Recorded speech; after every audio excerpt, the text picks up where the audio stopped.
Próxima atração no canal 25, programa Altos Papos.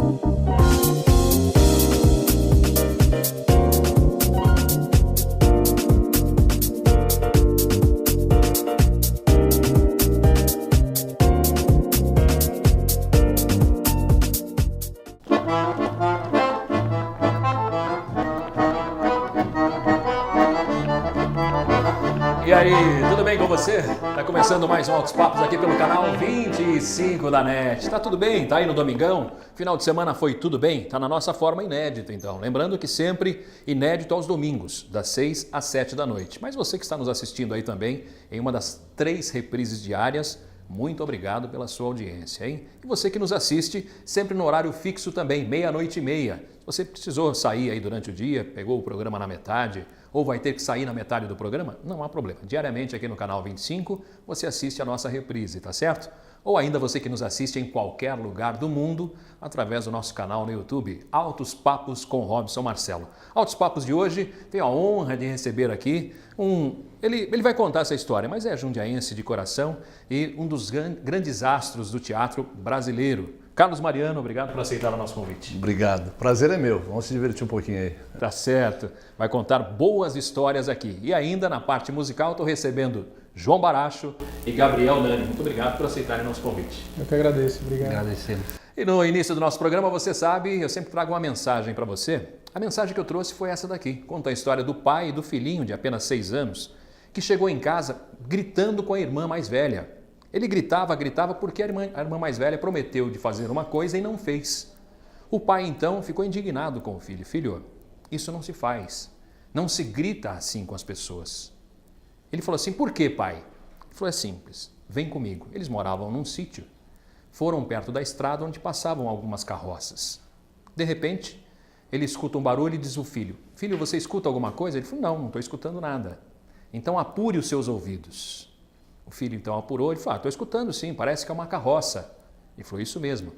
E você acha que essa carroça está vazia ou está cheia? Ah, pai, pelo barulho a carroça está vazia. De repente passa a carroça vazia pela estrada. Passou algum tempo, de repente outra carroça, passando na frente, cheia. Ele falou, filho, você ouviu o barulho dessa carroça? Ele falou, não, pai, não dá para ouvir o barulho da carroça. Ele falou, pois é, eu te trouxe aqui para mostrar o seguinte, quanto mais vazia é a carroça, mais barulho ela faz. Se a carroça tiver conteúdo, estiver cheia, ela não precisa fazer barulho. Assim somos nós. Quando a pessoa grita muito para chamar a atenção ou mesmo para ganhar uma discussão, pode ter certeza que ela não tem argumento. Ela é uma carroça vazia. Se você tem argumento para ganhar uma discussão, você não precisa gritar. Simplesmente argumente em voz calma. Tenho certeza absoluta que se você tiver argumento, você vai ganhar a discussão. Pensa nisso. Vou para um rápido intervalo comercial, já estou de volta. Altos Papos aqui no canal 25.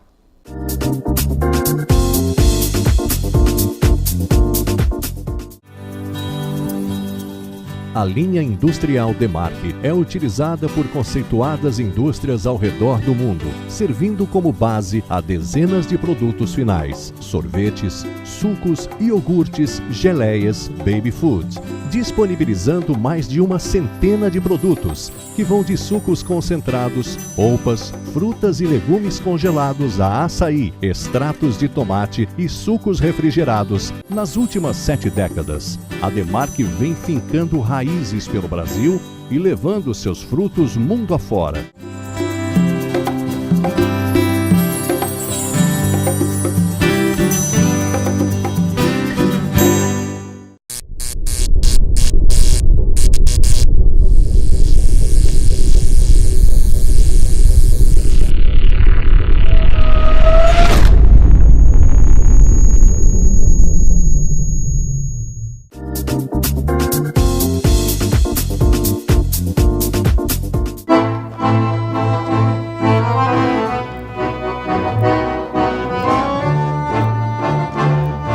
Estamos de volta, Altos Papos aqui pelo canal 25 da NET. Você gosta, você curte essas mensagens que eu abro o programa? Então eu sempre comento para você desse livro, o livro que eu fiz e doei para 4 entidades. São elas a Maraty, a Bem-TV, a Pai de Jundiaí e a Casa Transitória de Várzea Paulista. Qualquer uma dessas entidades que você procurar, você encontra o livro, compra e toda a renda é revertida para a entidade que você escolheu, tá bom? Além de levar belas mensagens para casa, ainda ajuda uma entidade séria que precisa da sua ajuda, tá bom? Você que já comprou, o meu muito obrigado. Altos Papos especialíssimo. Hoje estou tendo a honra de receber aqui um dos grandes atores de teatro do Brasil. E eu tenho certeza absoluta que você já ouviu falar e já assistiu também, meu amigo Carlos Mariano. Carlos, mais uma vez, obrigado por aceitar o nosso convite. Prazer é meu. Que gostoso estar aqui hoje, viu? Muito obrigado pelo convite. Fico feliz, aliás, obrigado pelo sacrifício que a gente combinou aqui. Ele falou, segunda-feira eu vou estar em Jundiaí, Robson, posso participar do seu programa. Aí ele me ligou, ele falou assim, olha, eu estou em São Paulo, eu vou só para o programa. Não deu para continuar em Jundiaí, né? Mas agradeço mesmo o sacrifício de estar aqui. Sacrifício nada, é um prazer bater um papo com você. Vamos conhecer um pouquinho do Carlos, né? Você me falava aqui, você não é de Jundiaí, eu achava que você era jundiaense. Mas é aquela coisa, se mistura a história, e eu sou jundiaense porque eu vim com 2 anos para cá, eu não tenho nem referência. Eu nasci no sul de Minas, numa cidadezinha pequenininha chamada Borda da Mata, fica perto de Ouro Fino, Pouso Alegre, e a minha família veio para cá quando eu era muito garoto, então eu não tenho referência, minha referência da infância é Jundiaí, e os meus irmãos, daqui a pouco a gente conversa um pouco mais, a minha família é imensa, a maioria dos meus irmãos estão todos aqui, os meus pais já faleceram, mas estão enterrados em Jundiaí, eu tenho casa aqui, então a minha terra é Jundiaí. É jundiaense, né? Claro, não tem Já dúvida. recebeu o título de cidadão? Não recebi ainda. Estão me falando isso, que é para eu receber o título. Eu vou pensar nisso, né? Se eu devo solicitar. Aí, atenção, vereadores da nossa cidade, né? Carlos Mariano, levando o nome de Jundiaí para o Brasil inteiro, já mereceria o título de cidadão jundiaense. Eu vim para cá em 89, já tenho o título. Tá? Olha só, privilegiado você. Tá certo, tem bons amigos também, né? Fala um pouquinho da sua família, como é que é? Você falou que tem muitos irmãos. Você se lembra por que os seus pais vieram para Jundiaí ou não? Eu fiquei sabendo da história depois. A minha família é muito grande, éramos 12 irmãos, eu sou o penúltimo, era pequenininho, e o meu pai tinha armazém nessa cidadezinha, e na época eu tinha 3 irmãs mais velhas que já tinham casado, e a quarta na sequência, que na época tinha 19 anos, 18 anos, ela que foi a grande lutadora da família no sentido de vir para São Paulo, que era um centro maior, mais interessante, e que os irmãos teriam uma possibilidade melhor, de um futuro melhor. Então, essa irmã se chama Ilma, ela já faleceu, ela trouxe a família toda, e naquele ano que ela trouxe a família, ela teve um câncer e morreu muito jovem. Então, essa é a história inicial de chegar em Jundiaí, essa batalha. Essa de 19 anos, ela veio para cá muito jovem? Ela que instigou a família, mas com meus quantos pais. Anos ela faleceu? Ela faleceu com 19 anos. 18 para 19 veio para cá. Os 10 primeiros meses em Jundiaí, ela teve leucemia e foi um negócio... Eu era muito pequeno, eu não tenho muita referência disso.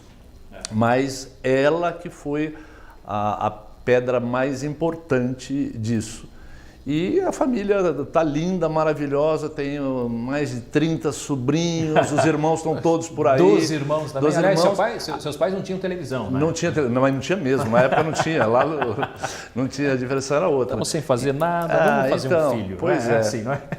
Então, e nessa história eu perdi essa irmã e depois meu pai, minha mãe, uma irmã mais velha. Então somos 10 irmãos vivos e nos damos muito bem, uma família super unida, que eu tenho o maior orgulho, o maior privilégio dessa família. Bem bacana. Fala um pouquinho dessa infância, que bairro que foi? No primeiro momento, nós viemos, eu tenho pouca referência, era a Vila Santos Dumont, Vila Hortolândia, quando eu era muito pequeno. Depois a gente mudou para a Vila Rio Branco, uma idade intermediária, e na adolescência eu vim para o centro da cidade. Eu morei na Siqueira de Moraes e eu trabalhava numa loja que era maravilhosa, que na adolescência eu trabalhei nessa loja chamada Casa Oliveira, que era uma loja de presentes, famosíssima.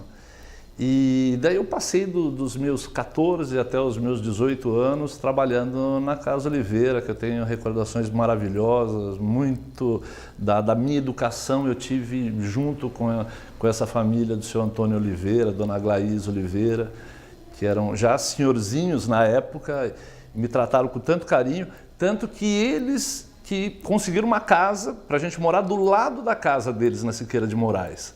A filha deles morava nessa casa e depois eles construíram uma casa muito bonita e eu, muito atrevido, cheguei para o Sr. Antônio Oliveira e falei, isso com 14, 15 anos, falei, minha família mora na Vila Hortolândia e Estou perdendo muita hora. Todos têm que pegar ônibus, todos têm que pegar ônibus para trabalhar e estudar. O senhor não alugaria aquela casa para a gente? Porque a casa que a gente morava lá na Hortolândia era nossa. Eu pensei, fiz uma matemática, a gente aluga aquela casa, paga aquela casa. É lógico que a casa aqui era muito mais cara, mas eu não tinha ideia. Ele falou, claro, ó, chamo um irmão mais velho para falar e a gente acerta isso. E foi lindo porque acertou e todos viemos para Siqueira de Moraes, que era uma casa grande, tinha muito espaço, na época eram 7 irmãos e dava uma divisão boa de quartos e foi maravilhoso, foi lindo. Essa foi os lugares que eu morei. E depois da Siqueira de Moraes, eu fui embora para São Paulo em 86. Fala um pouquinho então dessa ida. Você já foi para São Paulo por causa do teatro ou não? Foi. Como é que foi o seu primeiro contato então com o teatro? Então, eu comecei fazendo teatro amador aqui em Jundiaí.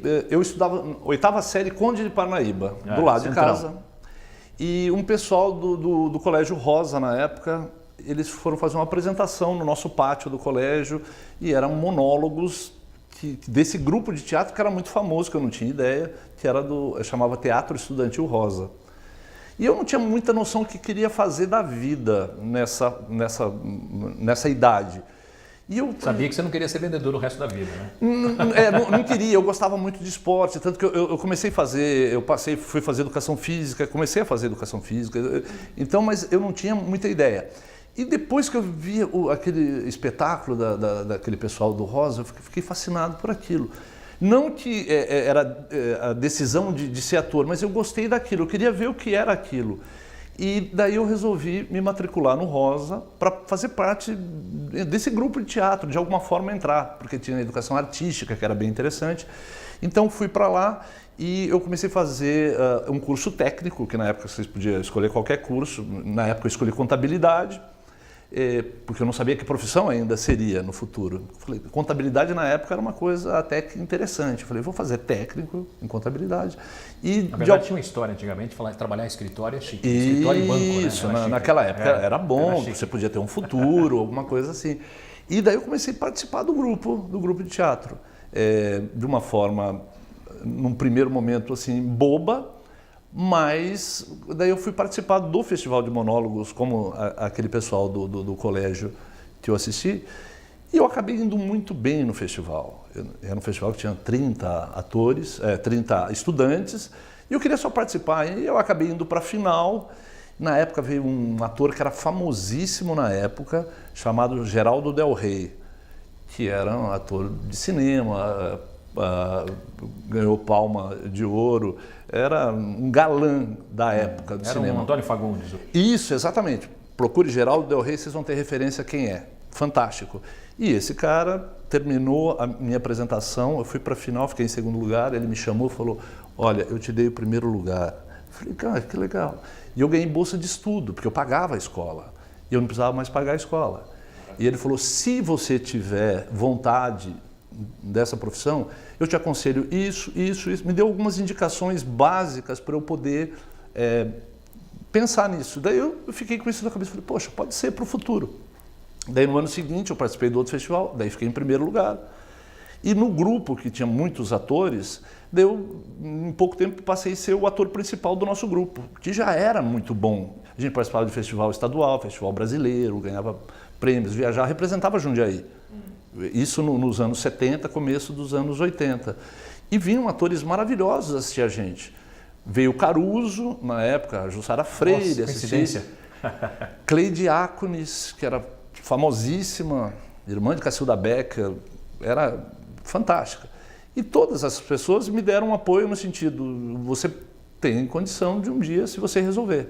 Passa o tempo, 86... Um pouco antes eu tive um bar que foi muito famoso em Jundiaí, chamado Neandertal, em 83, 84. Era uma baladinha que eu fazia teatro, daí eu mais um amigo, nós tivemos esse bar foi muito bem, foi um ano bom, eu fiz um pezinho de meia, Isso foi Foi fundamental. até quando o bar? Eu mudei para cá em 89, não me lembro desse bar. 83, 84. Se você pegar a geraçãozinha de 50 anos de Jundiaí, vai saber desse bar. Ia todo mundo. Era Barão de Tefé. A esquina do Barão de Tefé. Jaime está lembrando aí, Jaime? Era um bar... Danilo não, né? Danilo Não. É geração de 45 a 55 anos que vai ter essa referência. Era bar de moçada. E esse bar foi muito bem. Daí eu consegui guardar um dinheirinho. E um grande amigo, que era o ator mais velho da nossa turma e que tinha sido meu professor, ele falou, se você quiser ir para São Paulo, eu te levo, a gente procura o Caruso ou procura a Cleide Diáconis para pelo menos te indicar por onde começar. Não é te colocar em lugar nenhum, mas pelo menos mostrar o caminho, dicas, né? Mostrar o caminho das pedras. Daí eu falei, tá bom. Daí como eu já tinha feito um pezinho de meia, não ia passar fome, eu falei, eu posso batalhar um ano, se não der certo, volto, não tem problema. Monta outro bar. Sei lá, tinha outras possibilidades. E daí em 86 eu fui para lá. Eu lembro que a gente chegou a passar na casa do Caruso, que a gente tinha um endereço, o Caruso não estava lá, e nós fomos para o Teatro TBC, que já era famosíssimo. E Teatro Brasileiro de Comédia. E daí encontramos a Cleide Diáconis no saguão, fazendo um bordadinho que ela fazia na época A Morte do Caixeiro Viajante, que era uma super peça, linda, maravilhosa. E a gente encontra aquela mulher, ela é a Fernanda Montenegro, né, para quem tem referência hoje, uma dama do teatro, assim, fantástica. E dela ficou encantada de ver a gente. E ele mais velho falou, olha, o menino aquele está querendo batalhar a profissão, dá o caminho das pedras por onde ele segue. Ela falou, vou te indicar para um teste, que eu estou sabendo que está tendo um teste de um infantil aqui no TBC. Eu falei, nossa, que maravilha. E foi isso, ela me indicou para a dona do teatro, falou, olha, eu conheço esse ator, ele é muito bom, é muito jovem na época, mas eu estou indicando ele para fazer o teste como ela tinha visto seu monólogo. Tinha visto, então me indicou para fazer o teste com um monte de atores. Eu fiz esse teste, na época era para um infantil que era o Pequeno Príncipe, que o TBC tinha comprado os direitos, que era a montagem oficial do Pequeno Príncipe. Antoine-Exupéry. Isso. E a gente começou a ensaiar. Na época eu ensaiava com a Sandra Pera, irmã da Marília Pera, das Frenéticas, que já era um sonho estar do lado dela. A gente começou Famosa, a ensaiar. né? Famosíssima, eu adorava as Frenéticas. Falei, caramba, estou já trabalhando com a mulher. Passou acho que 15 dias de ensaios, a gente recebeu uma notícia que os direitos não tinham sido liberados para o Brasil e que a gente não ia montar. Daí perdi o emprego, fiquei triste. Eu lembro que eu voltei para Jundiaí, eu tinha um apartamentinho já lá em São Paulo, já tinha meu ponto de referência. Mas não existia celular, eu não tinha nem telefone fixo, para você ter uma ideia. Que era muito caro na época, né? Nossa, custava uma fortuna. Daí eu lembro que eu vim para Jundiaí para ficar um final de semana aqui com a minha mãe. A hora que eu volto, embaixo da minha porta tinha um bilhete da dona do TBC. Ela falou, venha para o teatro urgente, assunto trabalho. Fui correndo, o TBC era perto de casa. Calma aí, vamos segurar essa audiência aí, porque, afinal de contas, né? Televisão e audiência, vamos fazer esse suspense. O que será que foi escrito no bilhete? A gente está encerrando esse bloco aqui. É claro que é atípico e a gente poucas vezes tem a oportunidade de ter um ator do calibre de Carlos Mariano aqui no nosso programa, então eu vou explorar bastante mesmo. Mas eu queria encerrar esse bloco com música, então vou pedir os nossos músicos que estão aqui, o João Baracho e o Gabriel Nani, para que façam aí o encerramento do bloco. O que vocês escolheram para encerrar esse bloco aí? A gente vai gravar a gente vai tocar um tango tradicional que chama El Choclo, El milho. Choclo. É. Vamos lá então. Gabriel Nani e João Baracho.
A linha industrial Demarque é utilizada por conceituadas indústrias ao redor do mundo, servindo como base a dezenas de produtos finais, sorvetes, sucos, iogurtes, geleias, baby food, disponibilizando mais de uma centena de produtos, que vão de sucos concentrados, polpas, frutas e legumes congelados a açaí, extratos de tomate e sucos refrigerados. Nas últimas 7 décadas, a Demarque vem fincando raízes pelo Brasil e levando seus frutos mundo afora.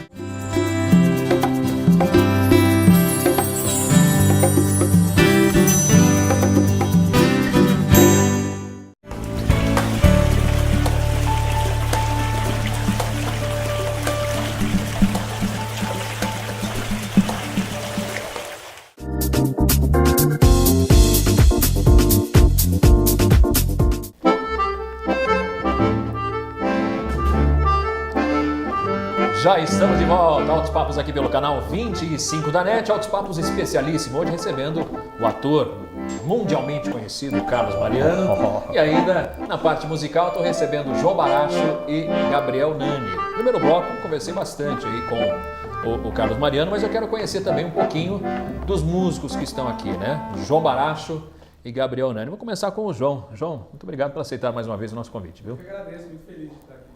Conta um pouquinho de você, quem é o João Baracho? Bom, eu nasci em São Paulo, cresci sempre no bairro ali na região do Brooklyn, Campo Belo, Moema, Zona Sul ali. E atualmente eu estou morando no centro ali de São Paulo e eu me apaixonei pelo centro de São Paulo, assim, eu moro na Santa Cecília e agora é um lugar que eu não quero sair mais assim por um bom tempo, assim, me achei perto de tudo, né? Músico frequenta muito a Santa Ifigênia, Teodoro Sampaio. E ali a gente está perto de tudo. Eu vou a pé. A primeira vez que eu fui a pé para lá, eu falei, nossa, é aqui, lugar perfeito para mim, assim.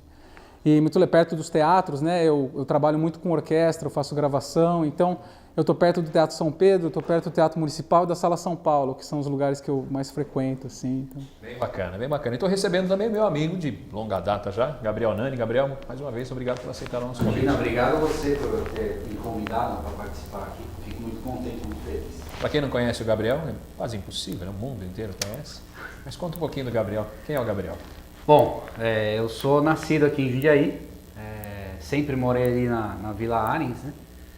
E desde que me conheço por gente, sempre quis fazer música. E acabei enveredando trabalhei junto com a minha mãe com administração. Minha mãe teve uma confecção muito conhecida aqui também em Jundiaí, chamava Danfin Modas, né? Que é o meu segundo nome. O nome do meu irmão Daniel e o segundo de Felipe, que era o meu nome, Gabriel Felipe Nani. E ajudei ela, acabei fazendo administração no Colégio Rosa, a qual, se eu não me engano, acho que até o Carlos, né, deu aula lá, deu aula com o meu irmão até. Legal. E aí eu ajudava a minha mãe ali na confecção, ali na Vila Arens. Aí depois fechou, lembro muito bem que na sexta série eu acabei repetindo de ano e eu... Mas foi nessa época... Não repete, não esquece. Nessa época que a gente... Vamos montar uma banda, pessoal, os amigos, vamos? Eu, na verdade, ia ser baterista, né? Só que o amigo meu falou assim, não, deixa eu ser baterista. Eu, como sou um cara legal, não, tudo bem, pode ser baterista. Guitarra não vou ser porque tem muito guitarrista, era a época do Slash, né, aquela coisa. Eu falei, não gosto muito, guitarra fala muito alto, eu gosto de ficar mais no meu cantinho. Aí um amigo meu, escuta isso aqui. Me passou um baixista lá, eu fiquei maluco. A partir daí eu quis fazer música. Aí... Vamos lá, deixa eu perguntar para o João, ficou essa pergunta no ar aqui. Ô, João, como é que começou a música na sua vida? A música começou na marra, assim, né? Parece que a música chama a gente, assim, então... Seu primeiro instrumento foi acordeon? Não. Como é que você chama, acordeon ou sanfona? Acordeon, na verdade a sanfona é essa parte aqui do instrumento, né? E como no Nordeste começou a se chamar assim, o Luiz Gonzaga virou uma tradição, então fala sanfona. É de sanfonado, tem né? gente que toca aqui e não gosta, fala, não é sanfona, é acordeon, mas é o mesmo instrumento. Eu chamo de acordeon, mas... No sul eles chamam de gaita, né? Toca gaita, tiba. Tem dois tipos aí, né? Tem o baixo também, né? Tem, gaita mas assim, é o mesmo instrumento, sanfona, gaita do sul, acordeon, harmônica, né? Harmônica é o mesmo instrumento. E aí começou, a minha avó tocava, ela tinha um daqueles órgãos Minami, que a gente fala, que quem conhece sabe, assim, que é um órgão bem básico, assim, o pessoal tinha bastante em casa. Minha avó começou a estudar, ela fez aula, E aí eu ia lá passar o fim de semana, ela me punha no colo lá dela e tocava, e ela viu que eu tinha facilidade para aprender, assim. Então, eu saía tocando de ouvido. Ela percebeu isso, a minha avó percebeu isso e falou para minha mãe me colocar na aula de música. Eu comecei a fazer aula, tinha um professor bem bacana, eu até perdi o contato dele, ele chama Rodrigo Fittipaldi, ele é sobrinho do Fittipaldi. Um cara muito rápido, então E você vai ele conseguir alcançar. E ele era muito legal, assim, ele era Se fosse jovem. Barrichello, desculpa Barrichello, não podia perder a oportunidade. Ele era um cara muito legal, que ia na minha casa e tinha super paciência. Bom, fiz aula com ele um tempo, toquei ali 1 ano, 2 anos, nunca mais peguei. E aí um dia eu tirei depois com 13 anos, 14 anos, eu tirei um teclado que eu tinha guardado dessa época lá e comecei a brincar, e aí, cara, não desgrudei mais, assim. Aí eu comecei a ter um super apoio na escola que eu estudava, no Colégio Beatíssima lá na Zona Sul também, no Brooklyn. E eu comecei a tocar, era um colégio católico, começaram a me chamar para tocar nas missas, assim, e eu fui aprendendo a tocar as músicas da missa. De teclado, órgão para acordeon é simples, não? De teclado para acordeon, a mão direita acaba sendo igual, né? O posicionamento é um pouco diferente, mas o que mata é aqui, a mão esquerda, né? Bem bacana. Deixa eu voltar aqui com o Carlos Mariano, porque ficou um suspense aí no último bloco, a gente segurou a audiência, tenho certeza que você ia tomar banho, não foi. Quem ia fazer compra no supermercado não foi, está esperando para saber o que tinha escrito naquele bilhete. Afinal de contas, ele fez aí o ensaio, se você está chegando agora, fez o ensaio para uma peça em São Paulo, O Pequeno Príncipe de Saint-Exupéry, e acabou não estreando porque não obtiveram os direitos da peça. Ele voltou para Jundiaí, quando ele voltou lá tinha um bilhete embaixo da porta. O que tinha escrito nesse bilhete?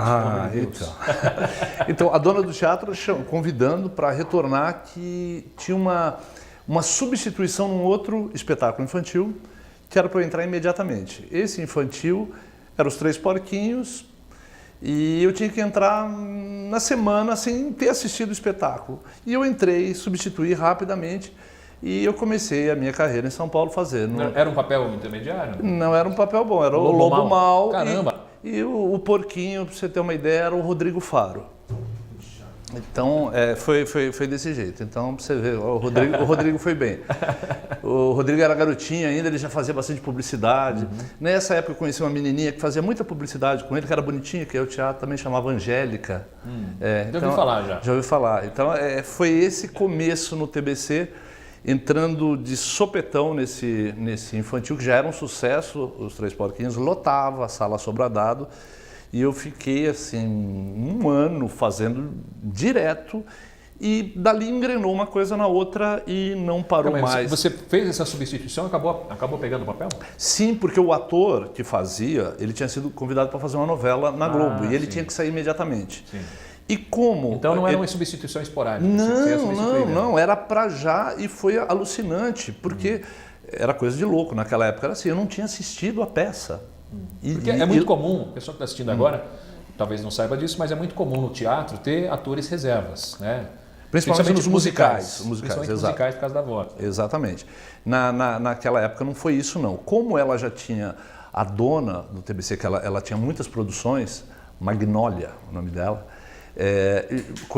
já conhecia o meu trabalho, porque eu estava ensaiando já há alguns dias O Pequeno Príncipe, e ela acompanhava. A diretora me conhecia. Então, é esse ator que vai pegar rápido. E foi isso, eu tive que pegar muito rápido e foi muito divertido. A sua primeira peça profissional foi Os Três Porquinhos? Foi Os Três Porquinhos. Fiz mais alguns infantis, alguns adultos, todos interessantes, intermediários, mas depois eu recebi um convite para fazer um teste para o Analista de Bagé, quando o Analista de Bagé era um grande espetáculo, ele era bem interessante. E daí ele veio para São Paulo e eu tive uma indicação para fazer um teste também, para substituir um ator do Rio, deram para fazer junto com o Cláudio Cunha e a Edna Velho, que era uma supermodelo na época. Tem o filho do Romário. Exatamente. Ficou conhecida como mãe do filho do Romário. E ela era supermodelaça, capa de todas as revistas, era uma beldade na época. Bonita, beija bem, o Romário que me disse. Daí eu fiz o teste, fui aprovado imediatamente e comecei a fazer, e era interessante, porque ali era um salário bacana para os meus padrões da época, um salário fixo, era difícil no teatro você ter um salário fixo. E foi muito interessante, isso foi 89, mais ou menos. Só que daí eu tive uma infelicidade e uma felicidade nessa época, né? Porque eu comecei a fazer publicidade. Esse personagem nessa peça não podia ser um ator conhecido, porque tinha uma situação muito divertida. Eu entrava como se fosse uma pessoa da plateia que ia assistir a peça, e daí eu roubava a cena no meio da plateia, de tanto que ria, que se divertia. Daí ele pegava esse cara, que era eu, e levava para o palco, e daí tinha uma situação engraçadíssima, divertidíssima. E daí eu comecei a fazer a peça e nessa época eu fiz... Ficou conhecido na TV. A publicidade começou a chamar, eu comecei a fazer um filme atrás do outro e não parei mais de fazer publicidade naqueles anos, final dos anos 80, começo dos 90. E daí as pessoas, a hora que eu saí, esse cara não é, ele é ator, eu tive que sair da peça. Acabou com a brincadeira. Acabou a brincadeira, daí eu já fui chamado para outro espetáculo, foi interessante e segui a vida com um monte de coisa. Logo depois foi TV Cultura. Já a gente vai falar sobre isso. Inclusive vamos falar desses comerciais que ele fez. Ele ficou muito famoso e tenho certeza que você vai se lembrar de alguns. Aí vamos ver se a gente consegue, inclusive, colocar na edição alguns comerciais que você participou, né? Vamos encerrar com música. Vamos pedir aí pro João Baracho e também o meu amigo Gabriel Nani para que eles terminem esse bloco aqui com música. João, o que você escolheu aí pra gente aí? De repente encerrar esse bloco com... A gente encerrou o último bloco com tango. Saiu todo mundo dançando aqui. O que você escolheu para encerrar? Agora vai ser uma valsa francesa super famosa que chama Sol Ciel de Paris. Chique demais, né? Olha aí, Altos Papos francês. 1, 2, 3.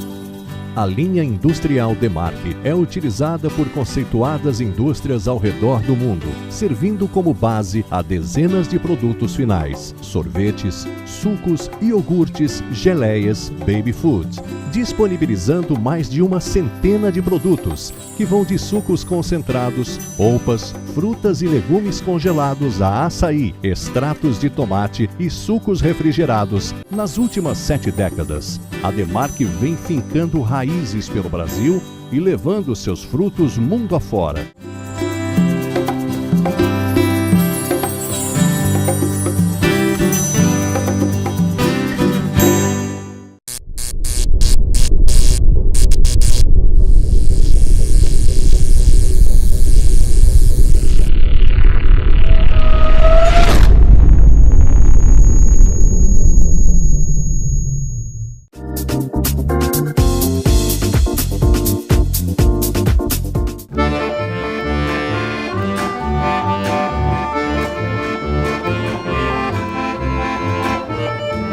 Já estamos de volta aos papos aqui pelo canal 25 da NET. Você que está chegando agora, muito obrigado pela sua audiência. Lembrando sempre que nós temos 3 reprises diárias, hein? Uma sempre em horário fixo, 00:30 diariamente aqui no canal 25 e ainda pode procurar os nossos programas anteriores também no YouTube, Altos Papos com Robson Marcelo. Estou recebendo aqui com muita honra hoje o ator que é de Jundiaí, né? Desde os 2 anos de idade em Jundiaí, Carlos Mariano, e ainda na parte musical estou recebendo meu amigo Gabriel Nani e o João Baracho. Eu vou começar com o Gabriel aqui, porque eu tô vendo nos dedos dele, vou pedir até para ele mostrar aí para o Danilo. Você está com proteção nos dedos, é proteção ou está machucado mesmo? Então, esse baixo ele é meio maldoso, assim. Tem É baixo, mas é forte. Tem o termo técnico da corda chama bitola, né? A grossura dela. Então, como ela é muito grossa, tem que tocar muito forte, entendeu? Então, eu estou estudando bastante ele e abriu bolha. Se eu começasse a tocar aqui, por exemplo, ia começar a sair sangue. Assim, Então, deixa eu... Eu acho que deveria, porque daí dá mais audiência. Você sabe que sangue na televisão dá audiência, Tudo né? bem, eu tiro agora, peraí. verdade. Você vê os programas vespertinos aí, são os que mais têm audiência, né? Tora a audiência. Como é que foi a transição do baixo elétrico para o... Você chama de violoncelo ou não? Ou chama de baixo? Esse aqui é contrabaixo acústico. Contrabaixo acústico. Então, a história é a seguinte, a minha história, no caso do contrabaixo, eu sempre toquei, ainda toco contrabaixo elétrico, né? Eu entrei na minha carreira tocando contrabaixo elétrico, e esse baixo, ele é um baixo chinês, baixo bom, né?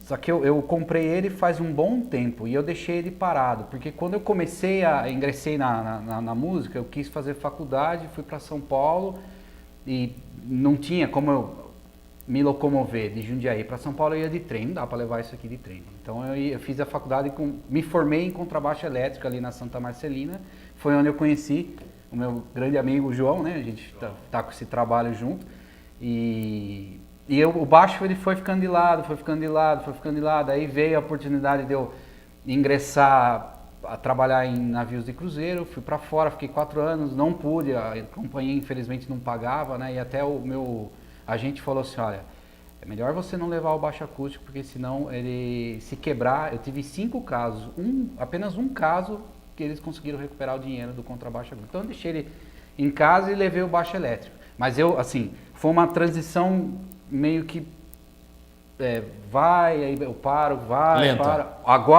Agora eu tô tocando baixo acústico, porque eu voltei, né? Tô no Brasil, tô com os elétricos, meus filhos lá, que eu tenho lá 4 baixos que são meus filhos e mais esse aqui. O convite para o navio. Quando eu saí daí, eu falei assim, não, eu quero ir agora, o que eu vou fazer? Vou tocar na noite. Aí os amigos meus me convidaram, falaram, tem um convite aí para você fazer um teste para uma banda para tocar em navio. Vamos embora, eu não tenho vínculo com ninguém, vamos embora, solteiro. Fui e fiz. Ingressei, fiquei 3 meses no Brasil e depois eu fui para fora fazer Caribe. Quando eu cheguei no Caribe, foi onde eu conheci no segundo contrato, que são 6 meses. Lá fora você faz de 6 a 8 meses. Foi onde eu conheci minha esposa, né? Que ela é bailarina, eu olhei e falei, nossa, que moça bonita, e já deu a liga. E ficamos juntos. Teve como a gente começou a trabalhar e tinha até certo, né, regalias, a gente falou para o nosso agente, a agente dela é diferente, do balé, falou, a gente pode ficar um tempo a mais, porque a gente quer casar. A gente voltou para o Brasil, ficamos 5 meses, que às vezes você tem 2 semanas, às vezes 1 semana, às vezes 15 dias de férias, depois já embarcou de novo. Aí fica 6, 8 meses, às vezes até 10 meses. Eu fiquei 10 meses, meu máximo foi 10 meses. Durante 4 anos? Durante 4 anos, exatamente. Aí a gente casou aqui em Jundiaí mesmo, ela é de Guarulhos, ela veio pra cá. E assim, transitamos, eu costumo falar que a gente fez Que país vocês conheceram? Então, fizemos uma lua de mel trabalhando, porque a gente fez Caribe, como chama? Barbados, Aruba, Curaçao, as ilhas lá, né? Fizemos México também, o Pacífico. Aí a gente foi para... porque o Caribe tem muita ilha, a gente fez muitas, tem Santa Lucia, St. Kitts, tudo mares maravilhosos, né? Ilhas muito bonitas. E depois a gente foi para a Europa, a gente ficou 2 anos para a Europa. Por isso que a gente tocou essa Social de Paris, porque eu tive público, exatamente, fiz público durante 2 anos, um público 100% francês. Eu trabalhei junto com uma francesa, no navio você tem que falar inglês, a língua oficial lá é inglesa, né? Tem gente do mundo inteiro, você tem que falar inglês. E aí a gente fez a Europa, fizemos Itália, França, Turquia, a África ali, que fizemos a Tunísia também, Grécia, que mais? Espanha, Barcelona, maravilhoso. Itália, eu costumo falar que eu vender o peixe. Eu sou descendente de italiano, né? Espanhol e italiano, mas 75% italiano. A Itália era bonita, da ponta da bota até lá em cima, é impressionante. Enfim, deixa eu voltar aqui com o Carlos Mariano. A gente parou na entrada da TV, né? Ele começou no teatro, mas teve um convite para a TV Cultura, foi onde você fez aí, que eu me lembro, você ficou bastante tempo fazendo isso. Eu quero até pedir desculpas às pessoas que estão assistindo agora aí. Nós vamos falar do Gloob Gloob. E o Gloob Gloob não era um peixinho, era o Carlos Mariano. Pois é, já pensou. Será o cara não acredito. Como é que você cabia lá dentro? Como é que foi o convite? Primeiro teve um convite para fazer o primeiro Rá-Tim-Bum, que foi 89, 90, por aí. No lugar do Cássio Capim ou não? Não, o Cássio Capim é Castelo Rá-Tim-Bum muito para frente, isso é muito atrás. O Rá-Tim-Bum mesmo é esse que eu estou falando, é anterior ao Globo, é anterior ao Castelo. Foi o primeiro grande programa infantil, foi o Rá-Tim-Bum mesmo. E eu fazia... Assim, era o Rá-Tim-Bum, Rá-Tim-Bum depois virou só. Castelo Rá-Tim-Bum. Daí virou Castelo, daí virou Ilha, virou tudo Rá-Tim-Bum, mas o verdade. primeiro é o Rá-Tim-Bum, 89. E eu fazia vários quadros que chamava Senta que lá vem a história. Então eu participava fazendo vários personagens diferentes, fiz um teste também, fui aprovado e comecei a fazer isso. Esse quadro foi depois pro X-Tudo, um programa apresentado pelo meu amigo Márcio Ribeiro. Né? Então, o X-Tudo era outro programa independente. Mas tinha esse quadro, não tinha? Senta que lá vem a história? No X-Tudo eu não me Não, lembro. então, estou confundindo. Senta que lá vem a história era do Rá-Tim-Bum. Era um quadro, era muito legal, eu era gostava muito, era muito. uma história completa dentro do programa, assim, era bem interessante. E, além disso, eles inventaram uma vinhetazinha que eram 2 peixinhos, que era uma bolotinha, era muito rudimentar. Eram 2 peixinhos que eu fazia, eu e a Cecília, Homem de Melo, e eu fazia um peixinho mal-humorado, pequenininho, aquilo. E aquilo caiu no gosto das pessoas. E daí um diretor, que não é muito conhecido, veio me fazer um convite para fazer um programa chamado Fernando Meirelles. Mas ninguém conhece, né? Então, Fernando Meirelles era o nosso diretor-geral e ele teve a ideia de fazer um programa com os 2 peixinhos e com outros personagens. E se eu topava fazer. Eu falei, claro, vou fazer o programa. Eu falei, topo sim. E para fazer a peixinha, na época eles chamaram a estrela da TV Cultura, que eu não sei se você lembra de um programa chamado Bambalalão. Bambalalão é muito anterior. Era a Gigi que era apresentadora, que era a Xuxa da época, antes da Xuxa existir. Gigi o quê? Gigi, você vai me perdoar, porque todo mundo chamava de Gigi, eu não vou lembrar o segundo nome. E a Gigi ficou fazendo 10 anos Bambalalão, era a única que era contratada da casa, era a estrela da casa, ela foi chamada para fazer peixinha comigo. Olha o privilégio. Então a gente ia fazer o peixinho, e eu teve vários outros personagens, e a gente chegou a fazer um monte de piloto. Daí tinha Sérgio Mamberti fazendo... Daí você tinha Marco Rica fazendo. O elenco era barra pesada. Bem pobre, né, o elenco? Era fantástico. Gerson de Abreu, que foi o primeiro a fazer o X-Tudo, era o Gerson de Abreu. Verdade. Que faleceu também.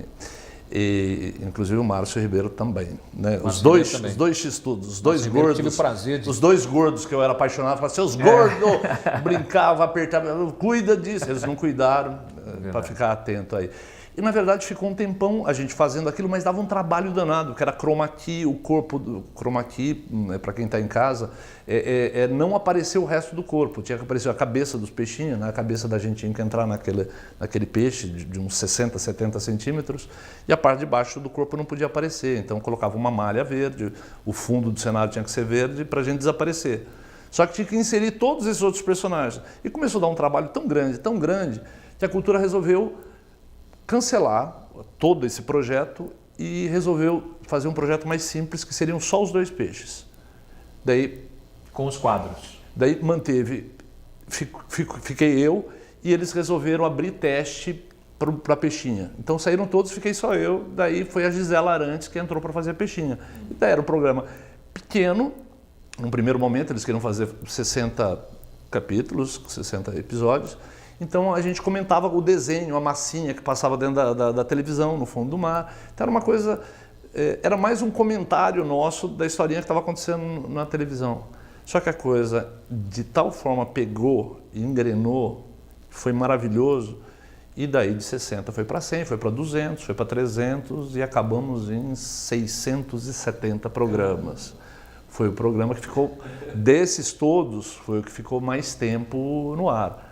Né? Então, daí vieram todos os outros programas que passavam pela gente, que foi o próprio Castelo Rá-Tim-Bum, que ficou um tempo, tinha o Mundo da Lua, que foi maravilhoso. Então, todos esses programas a gente gravava junto, ali do lado, estúdios em frente, e foi um mega sucesso. Vamos tocar nesse assunto também, que a gente deixou, a gente falou ano passado no bloco anterior, mas vamos falar dos comerciais que você já fez, só para a gente ter uma ideia, o pessoal de casa aí olhar e falar assim, Nossa, comercial foi tanta coisa. Você fez muitos, se não me engano. Eu fiz um pouquinho mais de 500.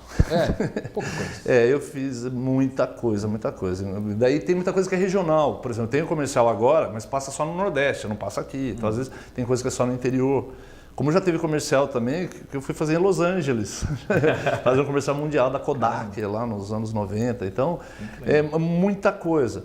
Então, mas esse período dos comerciais, naquela época era muito normal, você fazia um comercial bacana, qualquer outro cliente, qualquer outra empresa falava, eu quero aquele cara para fazer. Hoje é o contrário. Né? Não tinha o problema da concorrência, não. Se eu estou fazendo um banco que é legal, a outra empresa de carro chamava porque era legal. Hoje, mas você está fazendo, então não. Então hoje você faz um filme, um ano você não pode entrar no ar de novo. Então mudou muito o perfil. E é lógico que muda a faixa etária, então hoje restringe muito, né? Mas continuo fazendo muita coisa, já fiz para quase todos os produtos possíveis. E agora a gente vai entrar, essa parte final do programa, vou ter que entrar na peça que eu estava falando aqui para você, assisti 4 vezes, assisti inclusive com a Denise Fraga. Olha só. A peça Trair e Coçar é Só Começar, né? Que faz bastante tempo, a primeira versão foi com a Denise Fraga, mas agora... conta um pouquinho, como é que foi o convite para entrar? Então, na verdade... Aliás, esse ano completando 30 anos. Vai completar em março. Março do ano que vem? Mais ano que vem. A Denise, ela foi a terceira a entrar como a empregada famosa, a Olímpia. A peça ela começou a temporada em 89 no Rio de Janeiro. E quem fazia a empregada era a Marilu Bueno, foi a primeira Olímpia. E era um elenco todo global na época. O texto era do Caruso. É interessante essa história, porque o Caruso, numa crise financeira tremenda, ele escreveu essa peça em 3 dias, deixou na gaveta, ninguém queria montar, ficou de 79 a 86, ficou na gaveta. E daí um diretor chamado Atílio Ricó resolveu montar no Rio de Janeiro com um elenco... montou em 86, foi 89, mas... 89 ela veio para São Paulo. Veio para São Paulo. Mas montou em 86, porque está fazendo 30 anos, né? Isso, 86, começou no Rio de Janeiro, daí foi um sucesso. Daí a Sueli Franco assumiu o papel da empregada, foi a segunda. E a Denise era stand-in, era substituta quando a Sueli não podia fazer. Só que daí a peça veio para São Paulo e ficou nos 2 lugares ao mesmo tempo. A Sueli não podia estar nos 2 lugares ao mesmo tempo, indicou a Denise para vir para São Paulo. E a Denise estreou em 89 em São Paulo. E já era um sucesso, a peça engrenou muito, daí teve um senhor que não é muito conhecido, chamado Silvio Santos, que foi assistir um dia, e ele ficou apaixonado pela peça. Meu patrão. O patrão, ele foi assistir, estava no Teatro Zácaro, e daí ele falava todo dia no programa dele, eu assisti uma coisa que é maravilhosa, que é a peça, vamos assistir, e todo mundo foi assistir e virou esse sucesso. Daí eu fui convidado para fazer, em 2000 eu fazia um programa na Bandeirantes, eu fazia um programa de entrevista com crianças, daí eu fui fazer esse comercial em Los Angeles com uma atriz que fazia o Trair e Coçar, chamada Ana Maria Dias. E na sequência, quando voltou para São Paulo, o ator que fazia o médico ia sair, ela me convidou para fazer. Daí eu entrei em 2001 para fazer o Trair e Coçar e estou apenas 15 anos fazendo. 15 anos fazendo 15 anos de Trair e Coçar, viajando o Brasil inteiro, todos os lugares. A pergunta que fica é a seguinte, virou automático já ou cada peça, cada atuação é uma atuação diferente? Se eu fizesse automático, eu estava roubado. Não tem automático, é vibração todos os dias, uma concentração.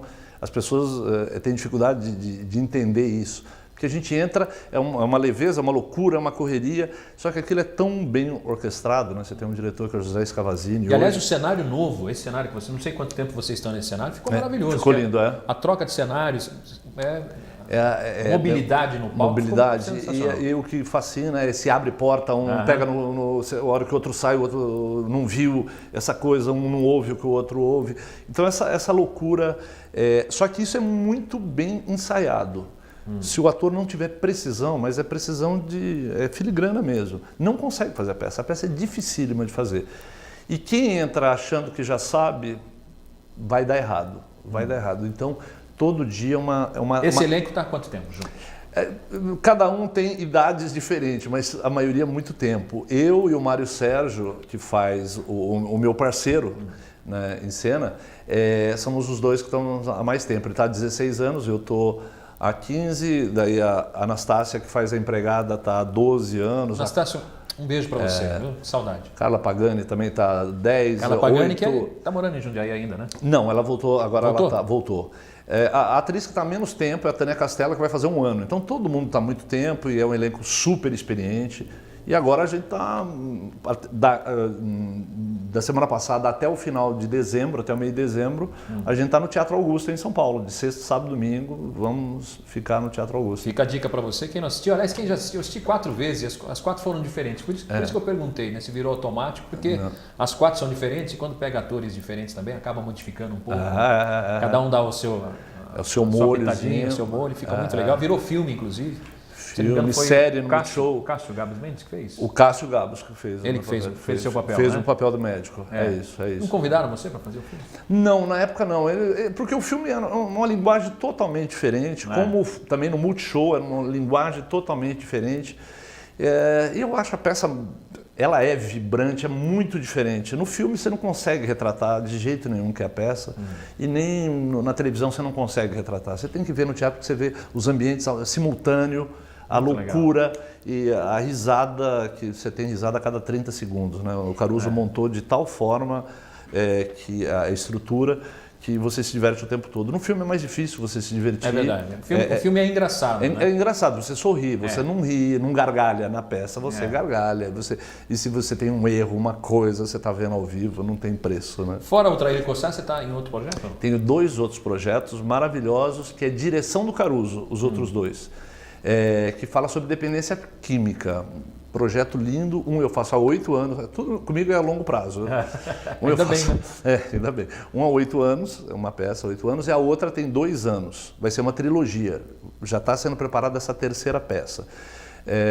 Uma chama Ainda, a outra chama Agora, e a 3ª vai chamar Depois.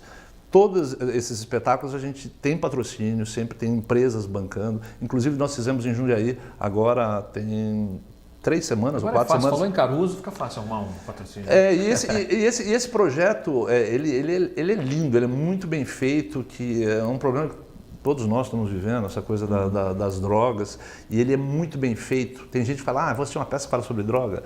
Não é, ele é um super espetáculo, muito bem feito, tem uma parte visual. Não é comédia? Não. Tem humor em alguns momentos, mas é uma peça para te tocar, para pensar, ela te emociona, te faz rir e refletir, ir para casa e trocar ideia com a família e com os amigos, aonde eu estou errando, aonde eu estou acertando, o que eu faço para não errar. A peça faz isso. Já está em cartaz ou não? Está, uma há 8 anos, outra há 2 anos. A gente está em viagem. Onde que está essa? Essas são todas... Ainda? Nós estamos viajando com ela. Inclusive nós fizemos Jundiaí há 3 semanas, fizemos num dia uma terça-feira fizemos o Ainda, na quarta-feira o Agora. Sempre meio de semana para não mexer com a minha agenda de final de semana, com Trair e Coçar. Nós vamos fazer na próxima semana cidade do interior, daí a gente vai fazer Paraná, cada dia está num lugar, não tem como eu te passar uma agenda aqui. Fixo então no Teatro Augusta? No Augusta, lá na 930 mais ou menos da Augusta, 3 quarteirões da Paulista, vamos ficar lá até 13 de dezembro, sexta, 9h30 da noite, sábado às 9 e domingo às 7. Vai ser um prazer receber vocês lá. Carlos, para mim um privilégio muito grande, quero agradecer demais.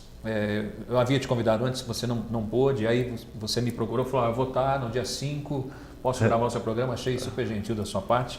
Quero agradecer demais, parabenizar você e assim, se puder assistir 10 vezes a sua peça, eu vou assistir e recomendar porque é muito boa. Um grande abraço para você e sucesso e redundância para você. Valeu, obrigado. Foi um prazer, foi divertido, gostei. Grande abraço. Parabéns a vocês aí. E agradecer também, João Baracho, muito obrigado por aceitar o nosso convite, colocar música nessa prosa aqui. Espero que tenha sido tão bom para vocês ouvir como foi para mim aqui. Muito obrigado também, Gabriel. Obrigado, a gente que agradece. Joia, para contratar vocês, como é que pode faz? ligar, a gente está fazendo o site ainda, ele vai chamar Galeria Music, mas ainda está em construção. Então, por enquanto, pode ligar no 9, São Paulo, 11 9 9766 3470. Joia. Prepare uma música para a gente encerrar então. Quero agradecer demais a sua audiência, você que ficou aí até agora, tenho certeza que deve ter gostado tanto assim como eu. Quer participar do nosso programa? Manda um e-mail para a gente, altospaposTV@gmail.com. Eu sempre digo isso, os elogios são sempre bem-vindos, eu respondo todos, mas as críticas é que fazem a gente crescer. Então se você tiver alguma crítica aí, manda para a gente, eu vou ler, vou responder com todo carinho, tá bom? altospaposTV@gmail.com. Eu encerro sempre com uma frase minha, essa frase está lá no meu Twitter, @RobsonMarcelo, tem o meu Facebook também, pode procurar lá, Robson Marcelo no Facebook, essa frase também está lá. Não confunda insistência com persistência. Pensa nisso e a gente se encontra a qualquer momento aqui no Canal 25. Encerra com Gabriel Nani e João Baracho. 1, 2, 1, 2.